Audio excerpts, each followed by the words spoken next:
welcome to Faewood Mead. Thanks for clicking on my video. I just want to do this little forward here and kind of let you know what's gonna be in this video. So I do have a little bit of vlog footage that I'd taken of the event, Mead Stampede, that I kind of just wanted to show you all, just some fun stuff. And then after all of that, so you can skip past that stuff if you want to, but I'm gonna talk about some key takeaways from judging, key takeaways about y'all's meads, common issues and things that we all kind of ran across this year, and just some things to note for you all going forward, you know? But until then, enjoy all the sort of fun behind the scenes, vloggy-like content. Hi everyone. Welcome to my Mead Stampede vlog. I'm hanging out in my hotel room.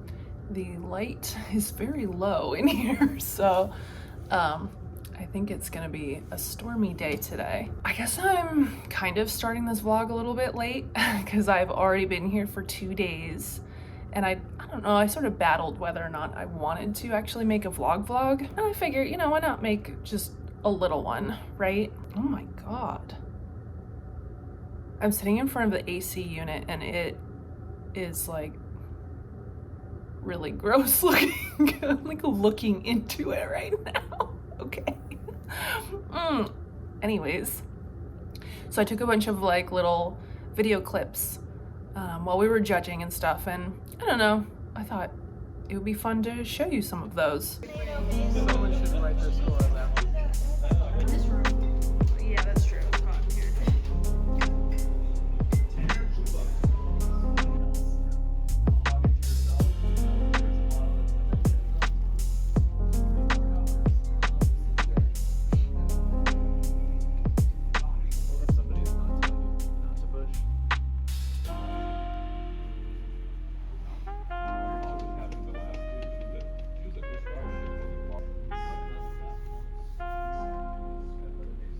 Way off.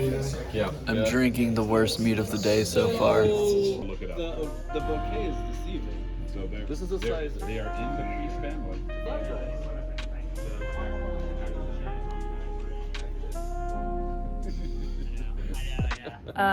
It's been really fun. Mead Stampede is such a good experience as a judge, and hopefully for anyone who turns in a mead, you know, a contestant. And we've already got our winners this year. Oh, it was so nice. We got all the judging done in one day. Last year it was like a day and a half. It took so much longer, and when you're tasting that much mead, you get what's called palate fatigue. And I definitely felt it. Like at the end of the night, I mean, everything just kind of like hurt a little bit. Like my mouth was sore. Today's just kind of our chill out day and the day of the stream as well. So that will be fun. I know a lot of, quite a few people are gonna be coming out just to hang out with us. Yeah, so this year we've got a hotel, which is great. And we had like a conference room where we could just like go and hang out and drink each other's mead. With my member ride and That's exciting. Wow. The chicken extract isn't actually very good. Where's the chicken? Can I get the chicken? Which is always fun to experience what other people in the community like make. So, you know, I mean, a lot of you, if you're not on Discord or if you don't really read comments, you probably wouldn't recognize like the names of some of the other judges that are here, but they're pretty like active and very experienced mead makers in the community. And so it's really cool to meet a lot of them, because like now I have like faces to name. Yeah, I'm excited. It's been a good like bonding and learning experience.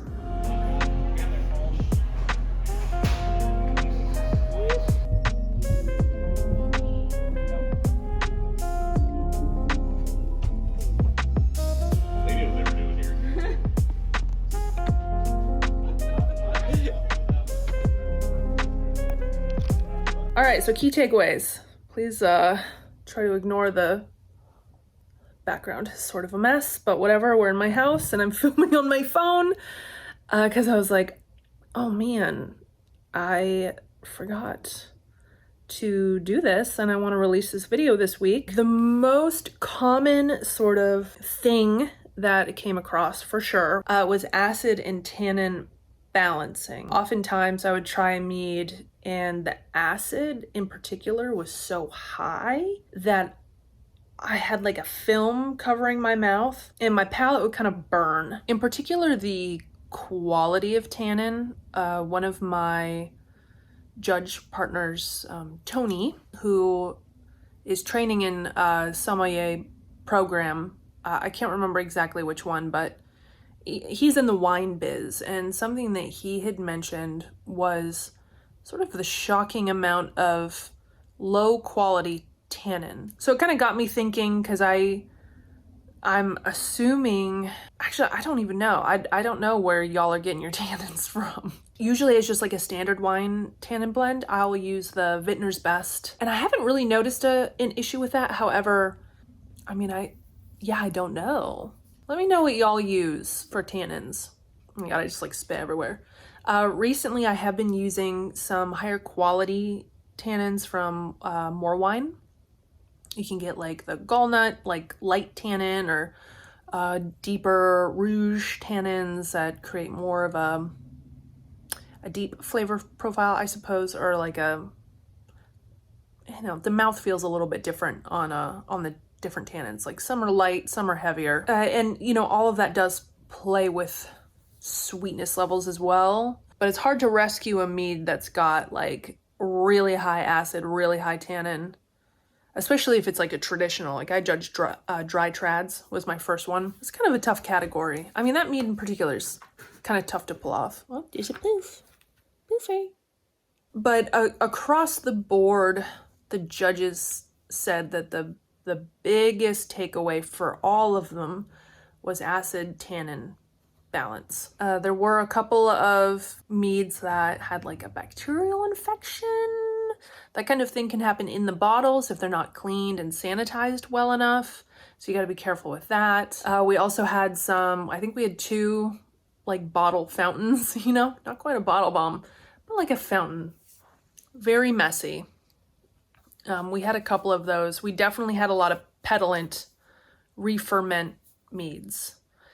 So that kind of goes out to folks who are either stabilizing incorrectly or not stabilizing at all and allowing the mead to max out. They think that they've done like a natural form of stabilization, but they didn't. And to note on that, I think that there are filtration systems where, like, if you don't want to use potassium sorbate and metabisulfite, you can use this filtration system, and that will take all the yeast out of your mead so that you don't have to stabilize using those items. For those of you who are very adamant, you might want to look into filtration systems. I mean, and if you have the money, that too. It's a Poofy. Percy's not here right now. He's at Grandma's house. He's at Grandma's house. As one last thing here, what I learned this year in particular was how important your yeast selection is. I have previously just sort of willy-nillied my yeasts. Some I will know in particular what to use them for, but I've only tried like a couple. After participating in Man-Made Mead's 20 yeast challenge, he had all of us judge all of those meads, and it was crazy how much yeast influences your mead. You can get Scott Laboratories Winemaking Handbook for free, okay? For free if you email them on their website asking about it. And they sent me that handbook, and it will give you the wine yeasts, what their esters are, if they even have esters, their preferred ferment temperatures, if they're good for malolactic fermentation. Like, there's so many little details in there. And I think it would be very helpful in helping folks figure out what yeast could be best for the mead that they're making. And you can buy a lot of yeast off of More Wine, is like a easier way to get a hold of smaller amounts. But anyway, that's all I got for y'all. It was super, super fun this year. I hope to see more entrants, competitors, and entries next year. I look forward to what 2024 Mead Stampede brings. Well, thank you so much for your support. Thank you for entering. If you did enter Mead Stampede, it's great. So much fun. Love it. Look forward to it every year. It's the best. Maybe you can come hang out next year. That'd be cool. That'd be cool. Anyways, I gotta go. Okay. Mwah. Appreciate y'all so much. Okay, bye. Bye.